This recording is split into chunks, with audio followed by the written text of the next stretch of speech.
দর্শক, এই মুহূর্তে আমি দাঁড়িয়ে আছি বাঁকুড়া জেলার আপনার জলহরি মহিলা মাদ্রাসায়। আজ বাঁকুড়া জেলার জমিয়তের কর্মী সম্মেলন অনুষ্ঠিত হতে চলেছে আর কিছুক্ষণের মধ্যে।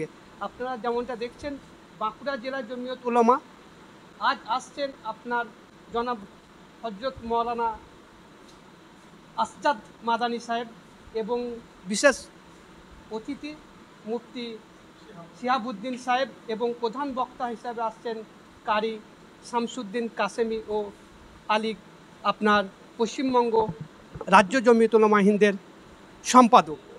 আজ আর কিছুক্ষণের মধ্যেই এই প্রোগ্রাম শুরু হতে চলেছেন। চলুন এই নিয়ে বাঁকুড়া জেলা জমিয়ত উলামা হিন্দের এক কর্মী কি বললেন শুনুন। আজকে আমরা এসেছি বাঁকুড়া সদর থানার অন্তর্গত জলহরি গ্রামে একটা জমিয়তের একটা কর্মী সভা।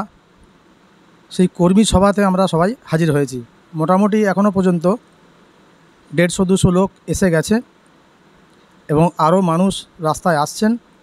এবং আমাদের মেন মেহমান উনি দিল্লি থেকে এসছেন, হযরত মৌলানা আসজাদ মাদানী সাহেব, হোসেন আহমদ মাদানী রহমতুল্লাহ সুযোগ্য পুত্র।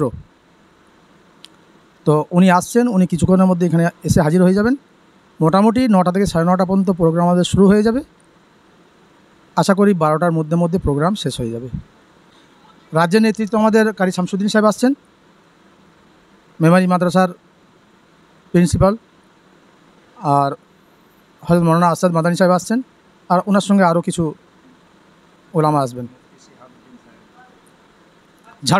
ঝাড়খণ্ডের মুফতি শিহাবুদ্দিন সাহেব আসছেন, উনি ঝাড়খণ্ড রাজ্য সম্পাদক। ওনারা গতকালকে পুরুলিয়ায় সভা করেছেন, সভা করে ওনারা ফিরছেন, রাস্তায় আসছেন। ওনারা কিছুক্ষণের মধ্যেই এখানে হাজির হয়ে যাবেন। হ্যাঁ, মোটামুটি বাংলা জুড়েই করছেন। এখন হাতে সময় কম ছিল, 5-6 দিন সময় নিয়ে হজরত এসছেন।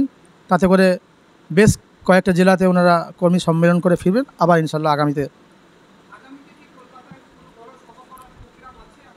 আগামীতে ইনশাল্লাহ হজরতরা বলেছেন যে আগামীতে ওয়াকফের ব্যাপার নিয়ে কলকাতাতে সভা করার একটা প্রস্তুতি ওনারা বলেছেন। দেখা যাক ইনশাল্লাহ। আমার নাম কারি জিয়াউদ্দিন, পাথর সাহেব ব্লক আওতায় বাড়ি, বেতুল গ্রাম, আলিপুর মাদ্রাসার সম্পাদক।